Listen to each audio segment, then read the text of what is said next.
우리가 지금 사도신경을 고백하고 있는데요, 그 사도신경의 3분의 2는 예수님에 대해서 고백하는 내용입니다. 어찌 보면 사도신경의 중심은 예수님이죠.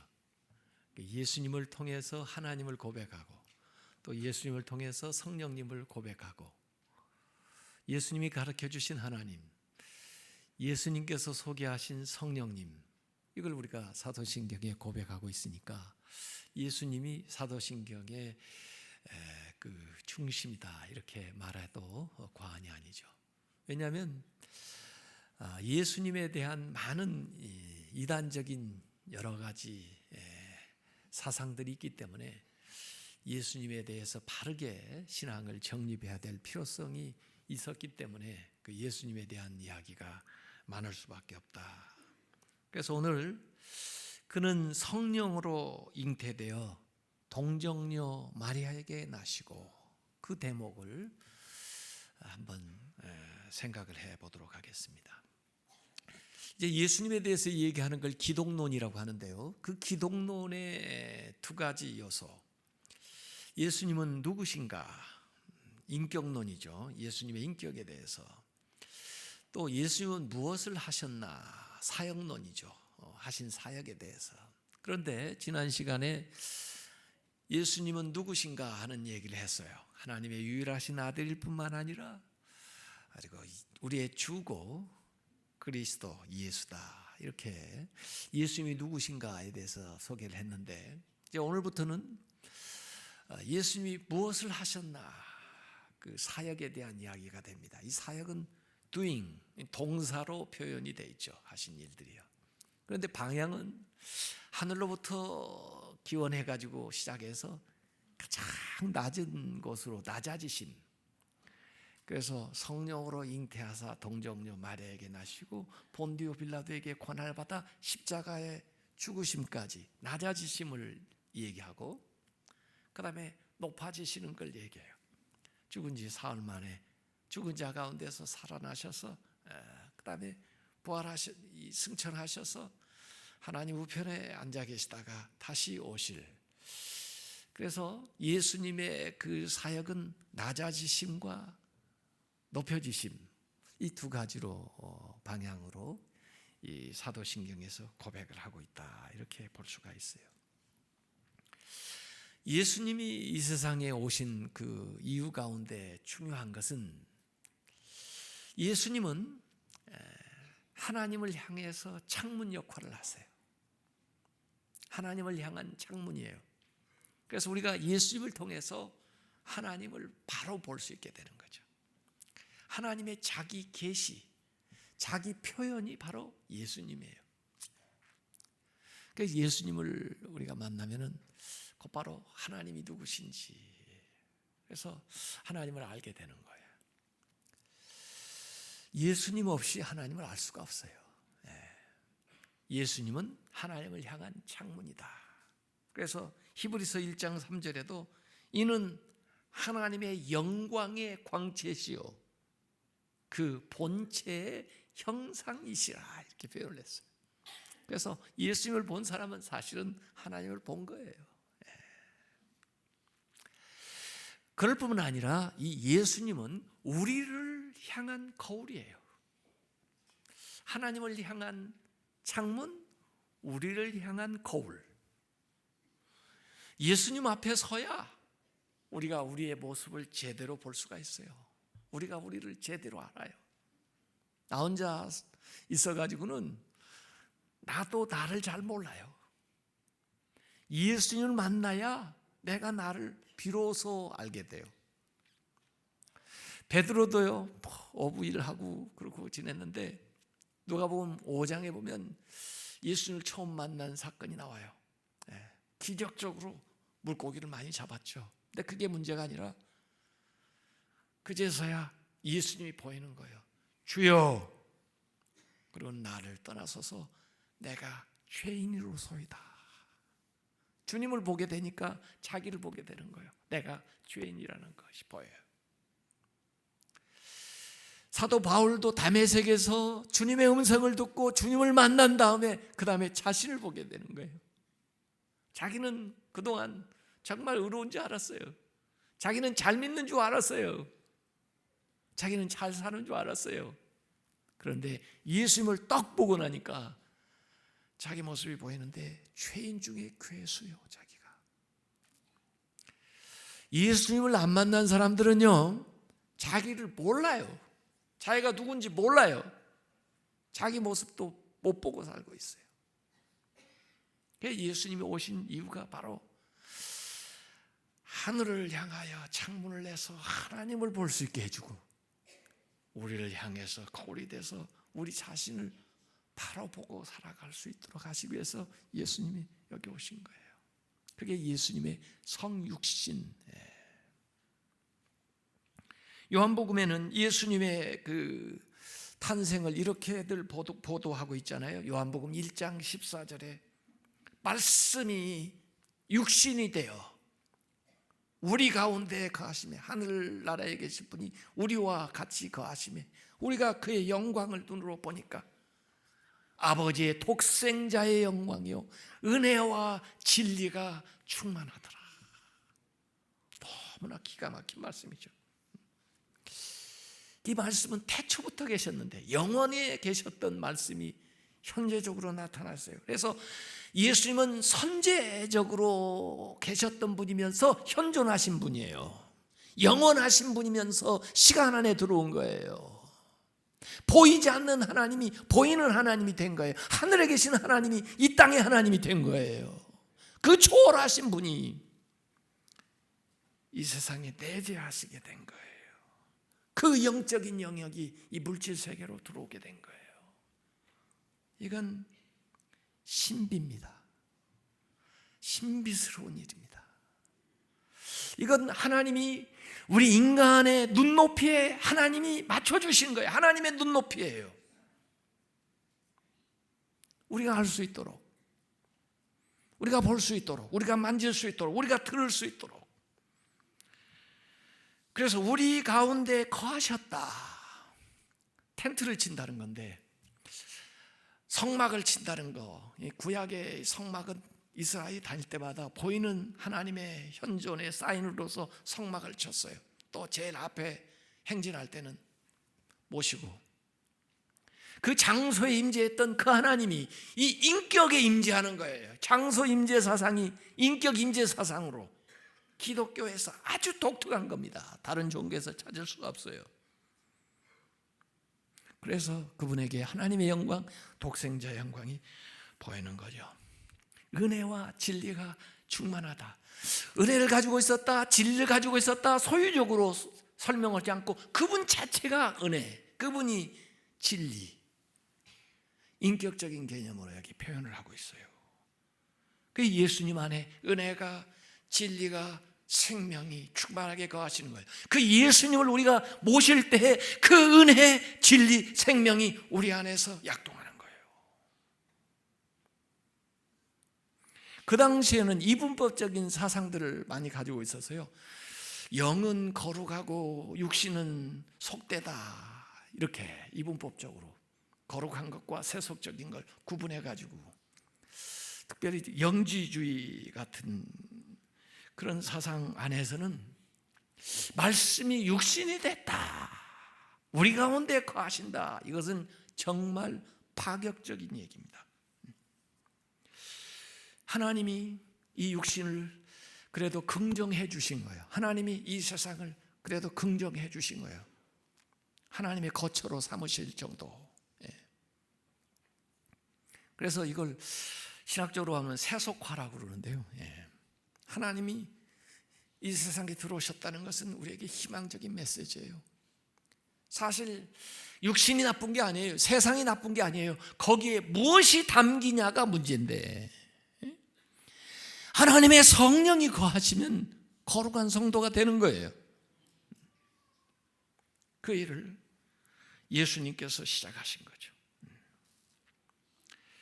그는 보이지 아니하는 하나님의 형상이라, 골로새서 1장 15절에 그랬어요. 하나님이 우리를 찾아오시는데 이 땅으로, 이 땅에서도 높은 위치에만 와서 높은 자들만 만나고 가는 게 아니고 가장 낮은, 가장 낮은 곳까지 와요. 그러니까 만나지 못할 사람이 아무도 없어요. 어떤 자격을 갖춘 장소에 그 사람들만 만나고 가신 게 아니고 가장 낮은 곳까지 내려오세요. 케노시스. 사실 그 예수님의 그 탄생에 대한 누가복음의 기록에 보면요, 그 구유, 그리고 목수, 나귀, 어린 양, 뭐 이런 기록들은 전부 가장 낮은 것들을 얘기하고 있어요. 그래서 누가복음에는 구유에 누긴 아이를, 예수를 언급을 3번씩이나 해 구유라는 걸 강조해가지고 가장 낮은 곳에 오시는 거예요. 전능하신 분이 하나님이 가장 낮은 곳에 오셨기 때문에 누구라도 만나지 못할 사람이 없어요.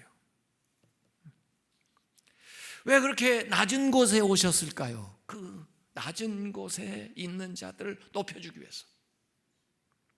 예수님 오셨을 때 헤롯은 두려워했어요. 자기를 왕에서 내칠 라이벌이 오는 것처럼 생각을 했는데 그가 착각한 거죠. 예수님은 진짜 하나님의 아들, 왕자를 만들어주기 위해서 오셨죠. 낮은 곳에 오셔서 낮은 곳이 크게 되고 작은 것이 크게 되고 낮은 곳이 높아지고 유한한 것이 영원해지고 무명한 것이 유명해지고 가난한 것이 부요해지고 무력한 것이 강해지고 비천한 것이 존귀해지고 죄인이 의롭게 되는 그 길을 만들기 위해서 오신 거죠. 그걸 마리아는 찬양했습니다. 마리아의 찬가에 누가복음 1장 46절에서 55절에 그건 사실 사무엘이 태어났을 때 한나가 노래했던 노래의 메아리죠. 미가서 5장 2절에도 베들레헴 에브라다야 너는 유다 족속 중에 작을지라도 이스라엘을 다스릴 자가 이 작은 곳에서 나와 그의 근본은 상고의 영원에 있느니라. 이렇게 있어요. 가장 낮은 곳에 오셔서 가장 낮은 자라도 가장 영광스러움에 임할 수 있는, 인생이 도달할 수 없는 최고의 영광스러운 지점에 도달할 수 있는 길을 열어주셨어요. 우리 인간이 아무리 노력을 해도 구원받을 수 없습니다. 그러나 가장 낮은 것까지 그 구원을 받을 수 있는 길을 열어주셨어요. 인간이 도달할 수 없는 영광스러운 최고점, 영생, 완전, 은혜, 의로움, 이 모든 것들이 예수님 안에 들어있기 때문에 우리는 있는 자리에서 우리가 도달할 수 없는 최고의 경지에 이를 수 있는 길이 바로 예수님을 통해서 이루어지는 거죠. 바로 그 예수님만이 유일하게 하나님과 우리를 중개하시는 통로, 길이에요. I'm the way. 예수님만 유일한 길이에요. 통로예요. 예수님을 통하지 않고서는 그 하나님께 도달할 수가 없어요.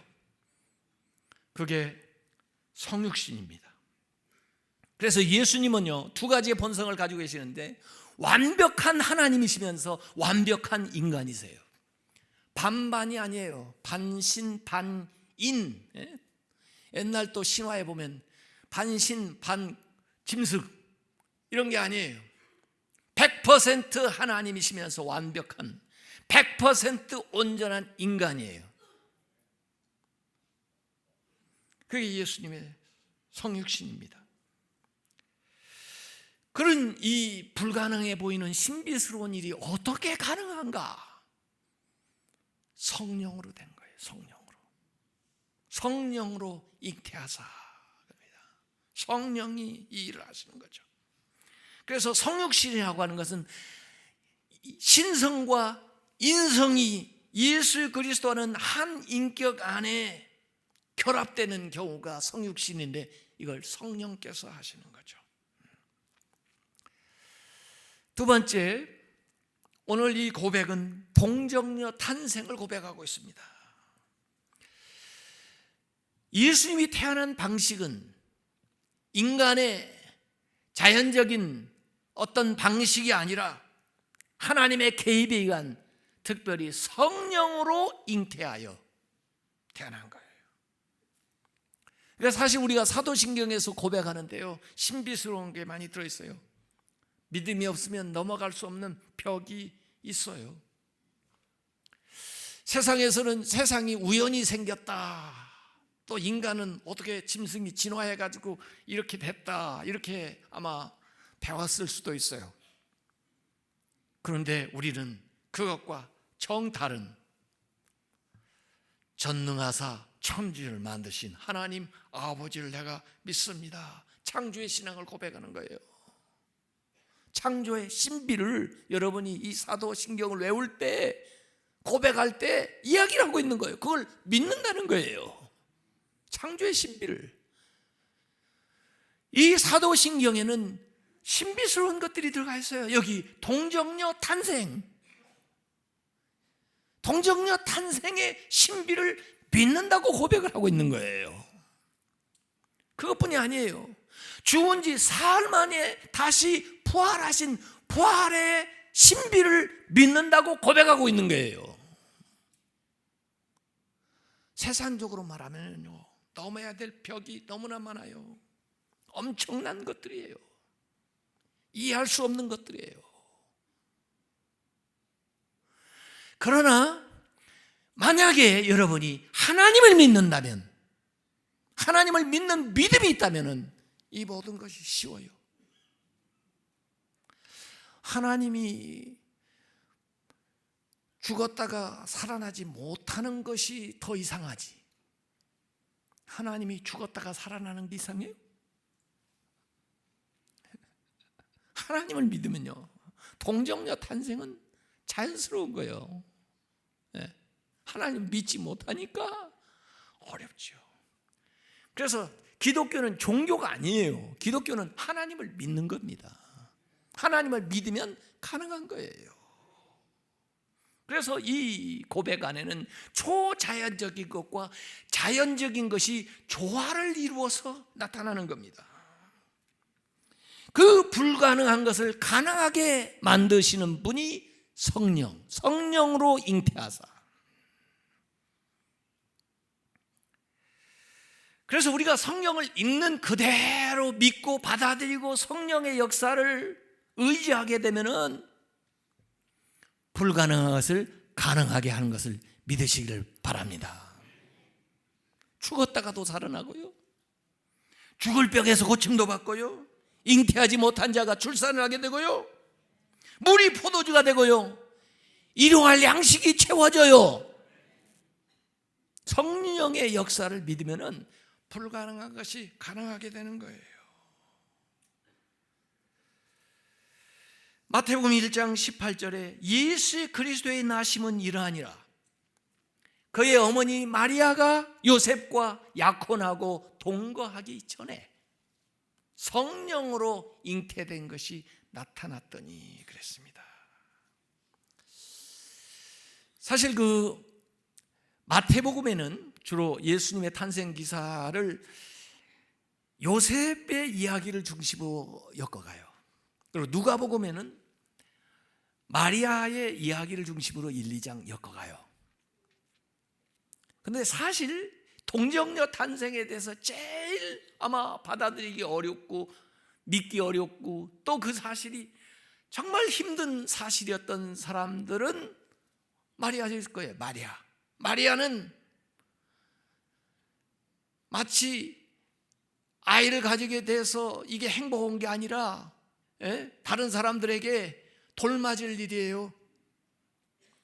요셉도 어려워요. 요셉은 자기하고 관계가 없었는데 약혼한 여인이 아이를 가졌다고 하는 것은 너무나 엄청난 당황스러운 일이에요. 이건 파혼해야 될 사유가 되는 거예요. 우리 모두는 제3자일 수 있지만 그 당사자에게는 절박한 문제예요. 그래서 우리가 제기할 수 있는 모든 문제 제기를 다 했어요. 이미. 어찌 이런 일이 있을 수가 있습니까? 나는 남자를 아지도 못하는데 어찌 이런 일이 있을 수가 있습니까? 이해할 수가 없는 일입니다. 뭐 잘못된 거 아닙니까? 별의별 질문이 다 가능한 거예요.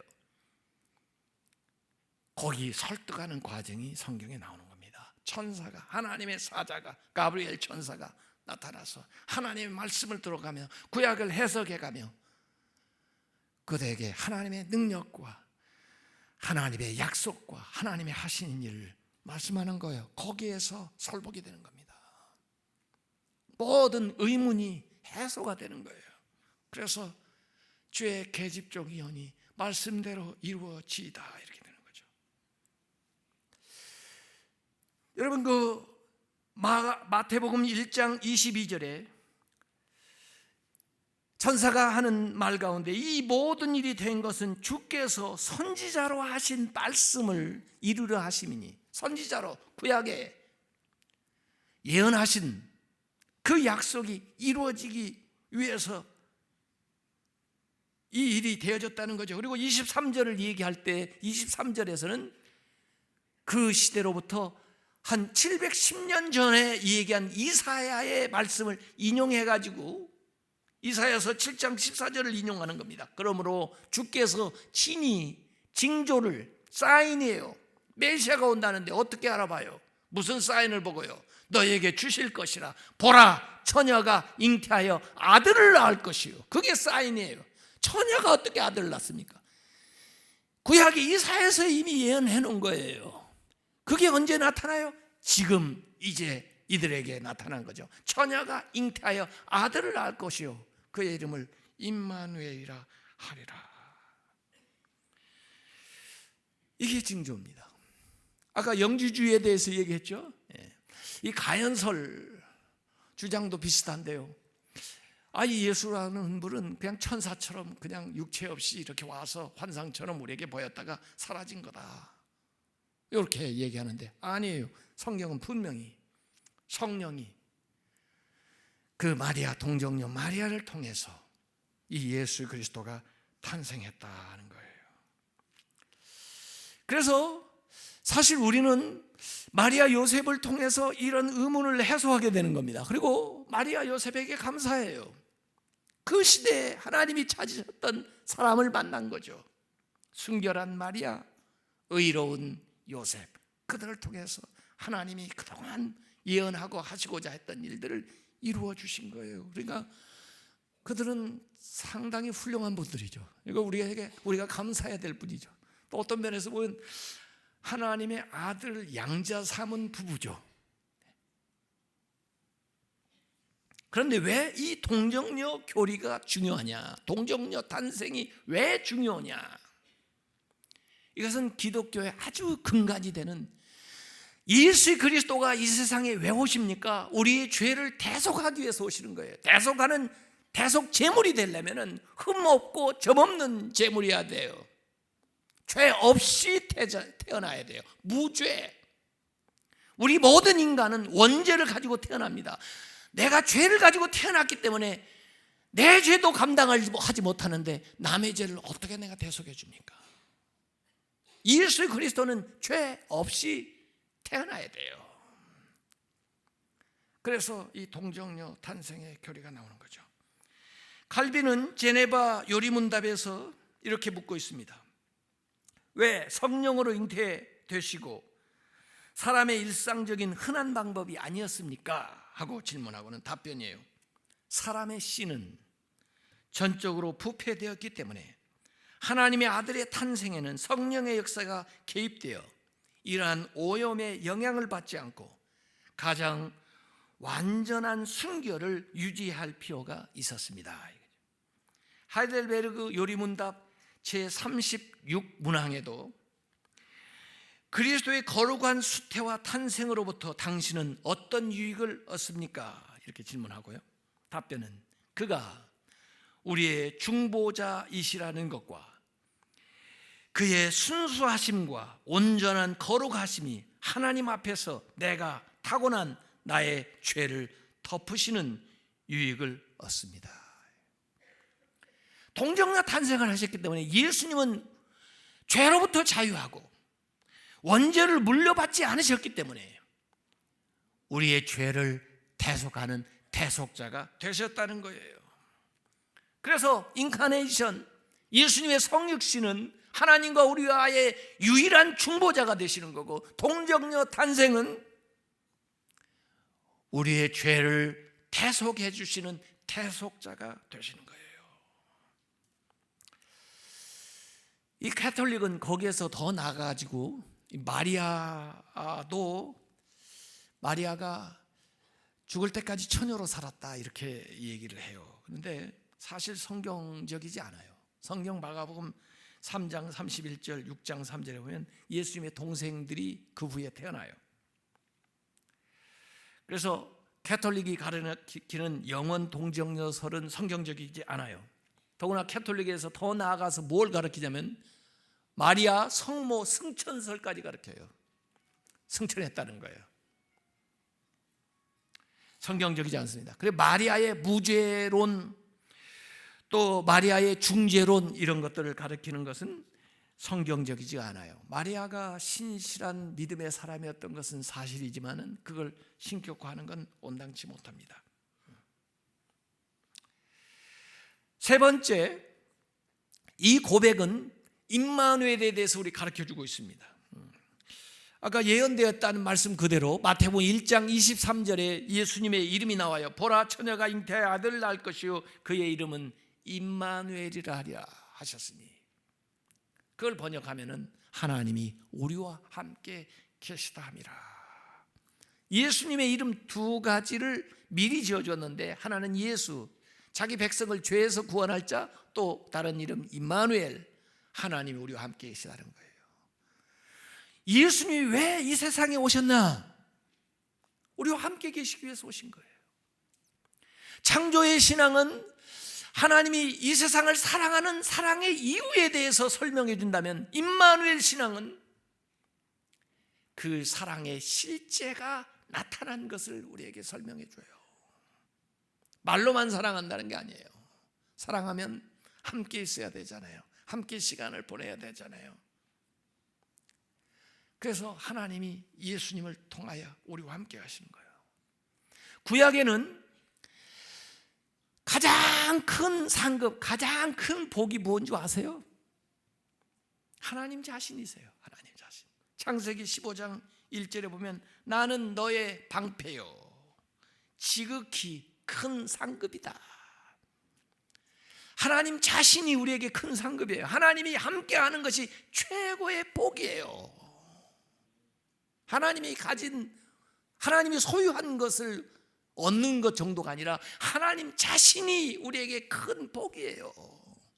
그게 임마누엘입니다. 예수님 오시기 전에도 하나님 우리와 함께 계셨지만은 예수님이 그 모습을 우리에게 보여주고 입증해 준 거예요. 주님과 함께 할 때 능력이 나타나요. 하나님이 함께 한다는 것은 뭐냐면은 하나님 우리 편이라는 거예요. 쉽게 말하면 내 편이라는 거예요. 하나님과 함께 하시기 바랍니다. 두려울 게 없어요. 그리고 구약의 사람들, 하나님과 함께하는 사람들이 다 의로운 사람이었어요. 하나님과 동행한 사람은 다 의로운 사람이에요. 하나님과 목적이 같고 뜻과 같고 성품이 같지 않으면 동행할 길이 없는 거예요. 그러나 하나님과 동행한다면은 그 목적이 일치하고 성품이 일치하고 뜻이 일치하기 때문에 거룩해지는 거예요. 그게 하나님의 뜻이에요. 하나님이 원하시는 거예요. 이성복 목사님은 그분 임마누엘 영성으로 유명하신 분인데 늘 이렇게 성경을 끄고 주먹을 쥐고 다니셨다네요. 목사님 왜 이렇게 주먹을 쥐고 다니세요? 누구를 때리려고 그러세요? 그런 게 아니고 이 손은 내가 예수님 손 잡고 다니는 거예요. 나도 혹간 잘못하고 실수할까 봐 예수님 손 꼭 잡고 다니는 거예요. 이게 임마누엘 영성이래요. 그래서 이번에 우리 금년 표어가 하나님 앞에 살고예요. 하나님과 같이 살자는 거예요. 하나님과 동행하자 그거예요. 내게 능력 주시는 그 하나님 안에서 모든 것을 할 수 있는 걸 믿으시기 바랍니다. 하나님이 우리의 능력인데 말이에요. 그래서 예수님이 이제 제자들과 떠나실 때에도 혹시 제자들이 오해할까 봐 하나님이 이제는 우리와 함께 하지 않으면 어떡하나 걱정할까 봐 마태복음 28장 20절에 볼지어다 세상 끝날까지 내가 너희와 항상 함께 있으리라 그랬어요. 눈에 보이지 않는데 어떻게 알아요? 성령님을 통해서 지금 예수님이 계셨던 것처럼 앞으로도 세상 끝날까지 너희와 항상 함께 하겠다는 거예요. 이 예수님의 탄생을 고백하는 것은 바로 그 예수님 우리에게 오셔서 주님께 우리가 갈 때까지 우리를 인도하고 함께 하신다고 하는 것을 믿고 살아가는 겁니다. 요한 웨슬리는 마지막 임종하실 때 사람들이 와가지고 슬퍼하니까 마지막 말씀을 남기는데, 세상에서 우리가 가장 좋은 게 뭔지 아요? 세상에 가장 행복한 것은 하나님이 우리와 함께 계시다는 거예요. 걱정들 하지 마셔. 나 간다고 염려하지 마셔. 슬퍼하지도 마셔. 하나님이 당신들과 함께하고. 웨스트민스터에 가보면 요한 웨슬리 그 묘 있어요. 그 동생 찰스 웨슬리도 있고. 근데 요한 웨슬리 묘에 가보면 써 있어요. 글이요. 세상에 가장 좋은 것은 하나님 우리와 함께 계시다 함이라. 임마누엘 신앙을 갖는 거죠. 주님과 함께 동행하는 겁니다. 그래서 오늘 성령으로 잉태하사 동정녀 마리아에게 나시고, 이것은 세 가지의 것을 우선 얘기해요. 성육신, 온전한 하나님으로서 온전한 인간이 되신 하나님 예수 그리스도께서 우리와 하나님 사이의 유일한 중보자가 되신다는 것. 그리고 동정녀에게 나신 예수 그리스도께서는 죄가 없으시기 때문에 우리의 모든 인류의 죄를 대속하시는 대속자가 된다는 것. 그 하나님은 보이지 않게 우리와 영원히 함께 하시는 임마누엘의 하나님이라는 것, 이것을 우리에게 가르쳐 주는 겁니다. 이 믿음을 고백할 때마다 이 은혜와 이 능력을 받는 모든 성도들이 되시기를 주님의 이름으로 축원합니다.